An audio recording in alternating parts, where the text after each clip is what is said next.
नमस्तेऽस्तु महामाये श्रीपीठे सुरपूजिते शङ्खचक्र गदाहस्ते महालक्ष्मी नमोऽस्तुते। नमस्ते गरुडारूढे कोलासुरभयङ्करी सर्वपाप हरे देवी महालक्ष्मी नमोऽस्तुते। महादेव्यै च विद्महे विष्णुपत्न्यै च धीमहि तन्नो लक्ष्मी प्रचोदयात्।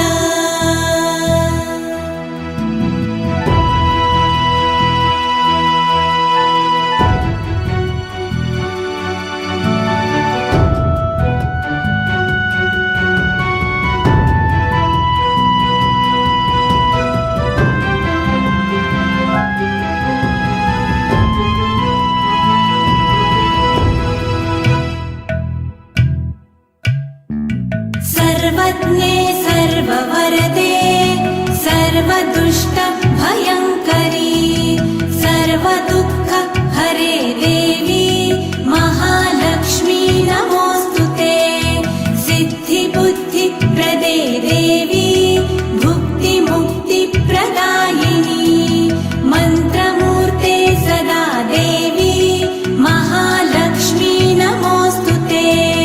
महादेव्यै च विद्महे विष्णुपत्न्यै च धीमहि तन्नो लक्ष्मी प्रचोदयात्।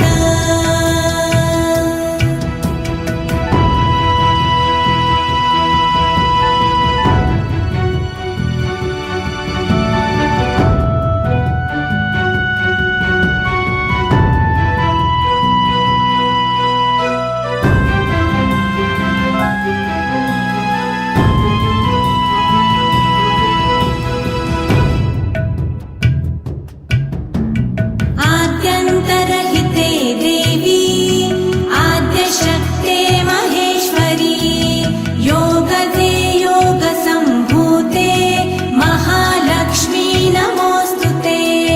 स्थूलसूक्ष्म महारौद्रे महाशक्ते महोदरी महापाप हरे देवी महालक्ष्मी नमोऽस्तुते। महादेव्यै च विद्महे विष्णुपत्न्यै च धीमहि तन्नो लक्ष्मी प्रचोदयात्।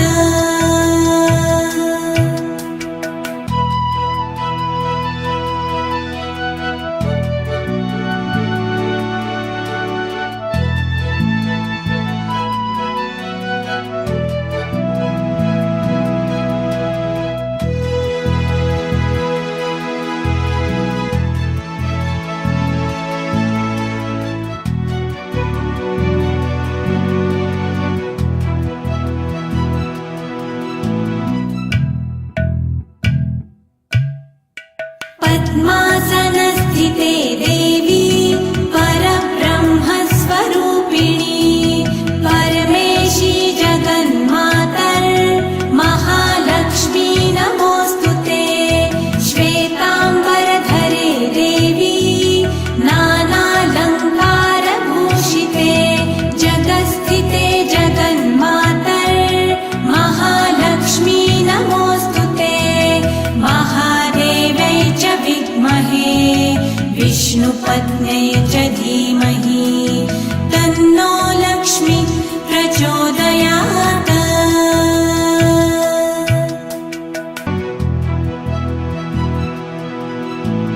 नमस्तेऽस्तु महामाये श्रीपीठे सुरपूजिते शङ्खचक्र गदाहस्ते महालक्ष्मी नमोऽस्तुते। नमस्ते गरुडारूढे कोलासुरभयङ्करी सर्वपाप हरे देवी महालक्ष्मी नमोऽस्तुते। महादेव्यै च विद्महे विष्णुपत्न्यै च धीमहि तन्नो लक्ष्मी प्रचोदयात्।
पद्मासनस्थिते देवी परब्रह्मस्वरूपिणी परमेशी जगन्मातर् महालक्ष्मी नमोऽस्तु ते श्वेताम्बरधरे देवी नानालङ्कारभूषिते जगत्स्थिते जगन्मातर् महालक्ष्मी नमोऽस्तु ते महादेव्यै च विद्महे विष्णुपत्न्यै च धीमहि तन्नो लक्ष्मी प्रचोदयात्।